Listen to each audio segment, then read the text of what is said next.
The gray zone feels safe, but it can actually be quietly destructive for your relationship.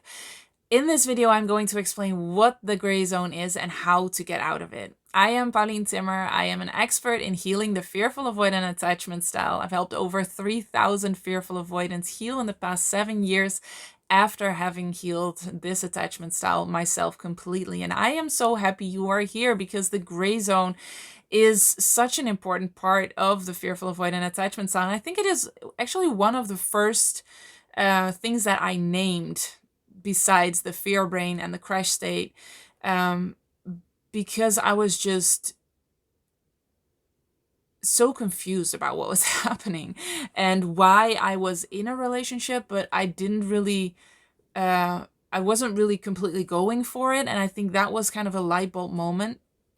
I was having intense doubts, and I was convinced that it was the relationship. And I was just too chicken to leave. I was just too scared to leave. And I thought that made me a very bad person. And that was why I was in a relationship, but also having these intense doubts. So not really completely being in the relationship. And looking back on it, I was in the gray zone, because that is what the gray zone is. You are in the relationship, but not completely in it. You're like halfway in, halfway out. And if I would have broken up that relationship that I'm still in, by the way, we're married now and have 2 babies, I would find myself in the gray zone again in the next relationship, because it had nothing to do with the relationship and everything to do with me and my fears and the fearful avoidant attachment style that I didn't know back then. So the gray zone means you're in between being completely in the relationship and being completely out. And that's not because you don't care. It's because being fully present and surrendering to the relationship feels dangerous. Me just saying surrendering to the relationship, if you're a fearful avoidant, what does that feel like? It's probably not oh yes, that's what I really want to do, and that feels completely safe and relaxed. It probably gives you some kind of like tension or anxiety, because it doesn't fully feel safe. And that makes so much sense. And again, it is not because you don't care. You care a lot. It's maybe is because you care almost too much in a way. We'll get into that. Examples of this, just to make sure that you kind of understand what I mean by this and maybe recognize it for yourself, is that you're in a committed relationship, but you're having doubts. This is something that so many fearful avoidants encounter, and it could be relationship OCD. A lot of fearful avoidants have relationship OCD. It is definitely linked. And I think my hypothesis is that pretty much everyone, if not absolutely everyone, that is struggling with relationship OCD has the fearful avoidant attachment style underlaying that. And that is not black and white, because we're never just one attachment style. You could be partly securely attached and partly have the fearful avoidant attachment style, or you could be partly dismissive, partly fearful avoidant. But I think when you're struggling with relationship OCD, you have a very, very, very, very high chance of having the fearful avoidant attachment style as your dominant attachment style. So having doubts is a symptom of relationship OCD, but therefore is also a symptom of the fearful avoidant attachment style. And with doubts, I mean intense doubts, 24/7, pretty much obsessive doubts, and also doubts that kind of jump from problem to problem. So you feel like you've solved a problem, and then before you know it, it kind of latches onto a different problem. For instance, you have doubts about, oh, are we compatible humor wise? Like, do we laugh together enough? And you could obsess about that for like days, weeks, go back through your memories, see if that is true or not. And then all of a sudden you're laughing about something silly together, and you're like, oh, you see, we have the same humor. We can laugh together. It's fine. You have that moment of relief, and like an hour later, your fear brain is like, hello, maybe doesn't this mean that you're just friends? Like, are you attracted to them enough, or are you just able to laugh together and you're just really good friends? And so your fear brain just finds something else to latch onto and to have doubts about. And that part of that is um, is a symptom of being in the gray zone. So, or at least an example, you're in the relationship, but like in your head, you're constantly questioning the relationship. So you're in, but you're also halfway out. Again, not because you don't care, but because it feels really dangerous to be completely in. We'll get to that in a minute. Another example is you say I love you to your partner, or you feel like you should say it, or you want to say it, but you feel completely emotionally numb while saying it. So you have that gesture towards your partner, but at the same time there's something holding you back. You plan future holidays together, but are scared that you will have broken up by then, and so you don't book. Like you want to have a future, but you're just scared that you will mess up, or that you will break up, or that you won't be together anymore, and so you don't really book. So you're not breaking up in that moment, but you're afraid that something will happen before that time. You try to find flaws to know that they're not the one, so you don't have to surrender and relax. And I think this was my light bulb moment, that I kept looking for flaws. I kept looking for things that were wrong with him, which sounds mean, but it wasn't coming from a place of being mean. It was coming from a place of wanting absolute, complete certainty before I would surrender to this relationship. And by then, I had started already learning so much about healthy relationships, happy relationships, long-lasting marriages. And what I learned was that happy couples have the tendency to see each other in a subjectively positive light. So they would see each other in a more positive light than an objective researcher. That was a study that was done where one partner was asked to do something to complete a task, and then the other partner would be with the researcher observing the other partner. And the way that partner was talking to the researcher about their partner that they were observing, that was a very good indicator of how happy the marriage was. So when that partner would say, look at how she's doing that, she's so smart, she's doing this so well. If they were positive about their partner, that indicated a happy marriage. But what was even more interesting is that the researchers found that they actually saw their partner in a more positive light than an objective researcher. And the partners that saw their partner in a more negative light than an objective researcher had obviously a worse relationship and marriage, and had a higher chance of divorce. And I'm saying obviously, but I remember reading this study, and I was like, whoa, but this is what I'm doing. I'm finding flaws with him, not to be mean, not to be degrading towards him. It's like I have to find those flaws before I can surrender. And why am I doing that? And that's when I figured out that is keeping me from surrendering. It is keeping me in sort of a gray zone where I'm not completely in the relationship, but I'm also not really out of the relationship. I'm not breaking up with him because it was just too good to break up with him. So that was the first light bulb moment that led me to terming this, how do you say that, calling this the gray zone. And another example is you keep finding problems that need to be fixed before you can really go for the relationship. I remember so well that when we had good moments and I was like, oh, this relationship, I just love him, I'm really happy in this relationship. Oh, but wait, there was this one thing that wasn't right, and I have to fix that before I can really relax into that this is good. It wasn't, I got more and more aware of that train of thought as I was healing, as I was kind of like figuring all of this out, because just to be clear, I did not know that this was a fearful avoidant attachment style. I didn't know anything about trauma, about what could lead to this. I just knew that I was not understanding what my brain was doing, my fear brain was doing, as I called it. And I was going to figure it out, just to make sure that I wasn't making a very big mistake in leaving my boyfriend, leaving the relationship, and regretting it later on. Because he was amazing and he still is amazing. And I'm really happy that I stayed and figured all of this out. Um, so I kept finding problems that needed to be fixed. And I was like, that's so interesting. Why am I doing that? Why am I doing that? And that was also because I learned that most couples, happy, long lasting couples, have 5 problems that they can't fix.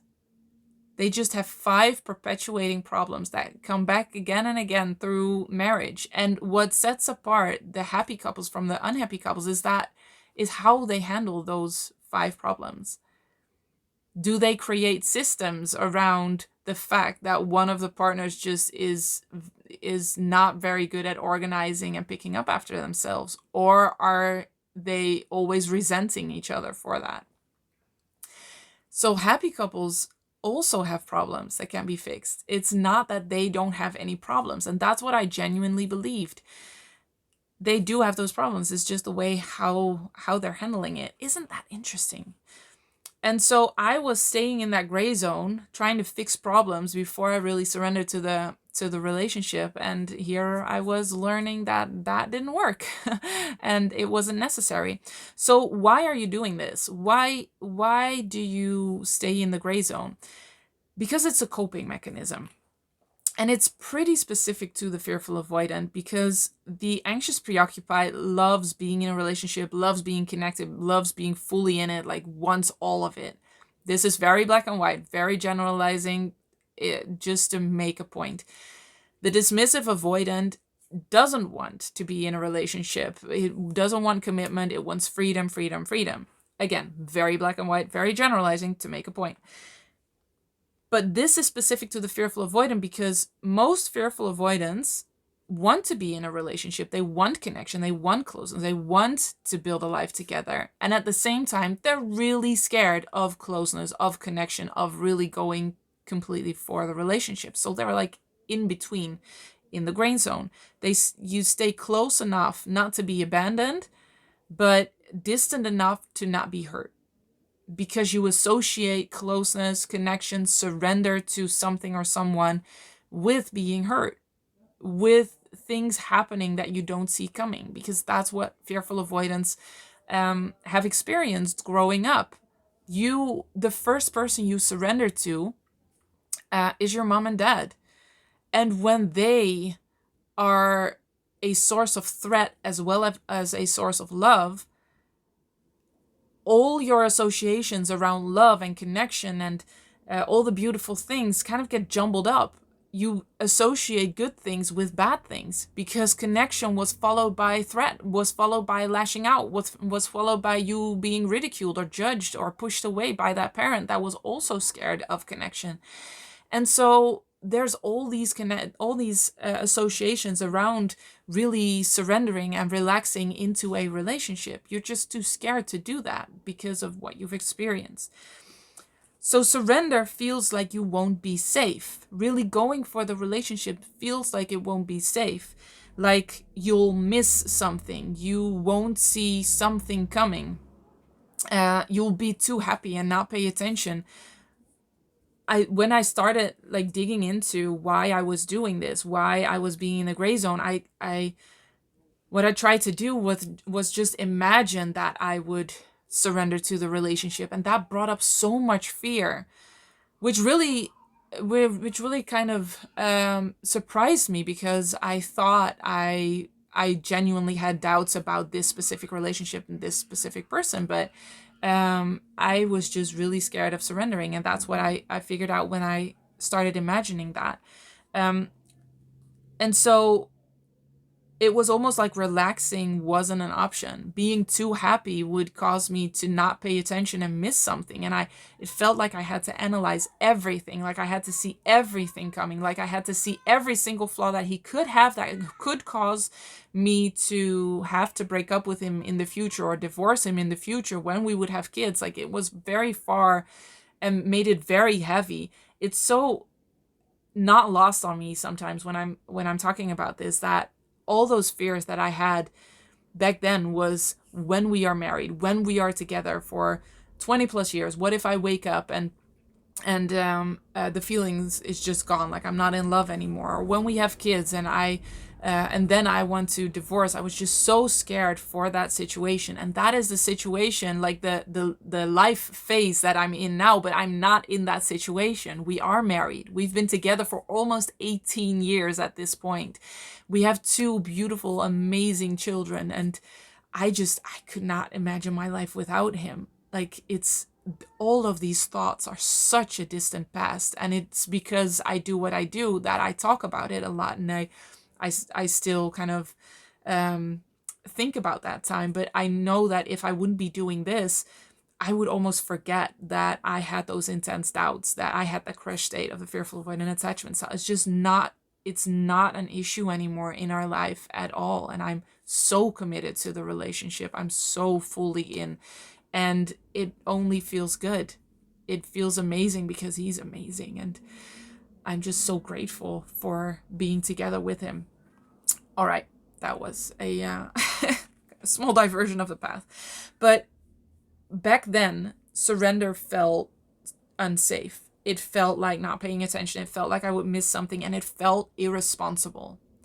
It felt like I would be dumb and irresponsible to really go for the relationship without overanalyzing everything, without seeing all the flaws, without seeing what could go wrong in the future. And I really thought that I was fixing a problem, like I was being responsible. I was fixing a problem, and then I would go for the relationship. It wasn't that I didn't want to. It wasn't that I was just completely avoiding it. I thought I was working towards it, that it was a culmination of all the problems that I would fix and all the things that I was doing. Then when all of that was done, then I would go for the relationship. But what I wasn't aware of is that it was slowly eroding the relationship at that moment. All the things that I was doing to stay in the gray zone were actually kind of hollowing out the relationship. And what I realized is that if you're not going for the relationship, you're not really giving it a chance, because you'll never know what it can be if you don't give it the proper attention and nourishment that it needs. Imagine having a plant, and you want it to be the most beautiful plant it can be, right? You want it to have the flowers. It can bloom, so you want to have the flowers. But at the same time, you're not quite sure if you can take care of it for the rest of your life, for that plant. And so you don't really water it. You don't really, give it nourishment, give it food, not really put it in direct sunlight, because you're just not sure if you can take care of it for the rest of your life. Will that plant thrive? Will it be the most beautiful? You're not really sure if you want it, because you're not sure if you love it enough. That, when you look at it like that, when I looked at it like that back then, I was like, well, but of course I can just take care of the plant. And then if I really cannot take care of it, or something happens, I always have a choice. But I will not love the plant in its full bloom. It won't be as beautiful as it can be if I'm not giving it the proper attention and nourishment. And this is when I started learning about like gratitude and creating a culture of appreciation. A lot of this, by the way, is from John Gottman. It's almost so obvious to me that I almost forget to credit him. But John Gottman is one of the rock stars when it comes to research on long and happy marriages. So the fact that every couple has 5 problems that they can't fix is research by John Gottman. And I just realized that if I'm not giving it the proper, and the culture of appreciation, which I just mentioned, is also from John Gottman. But if I'm not giving it the proper attention, I won't be able to even know if this relationship in its full bloom is the right one for me, And I was feeling powerless in that I thought, if I'm going for this relationship and I'm giving it my all and it becomes really beautiful, what if it still isn't good enough, but I can't leave? And this is one of the things that you need to know to get out of the gray zone. There are a few things. One is you can always choose to leave, and that might scare you. That might give you the feeling like, oh, but then I will leave. And you won't.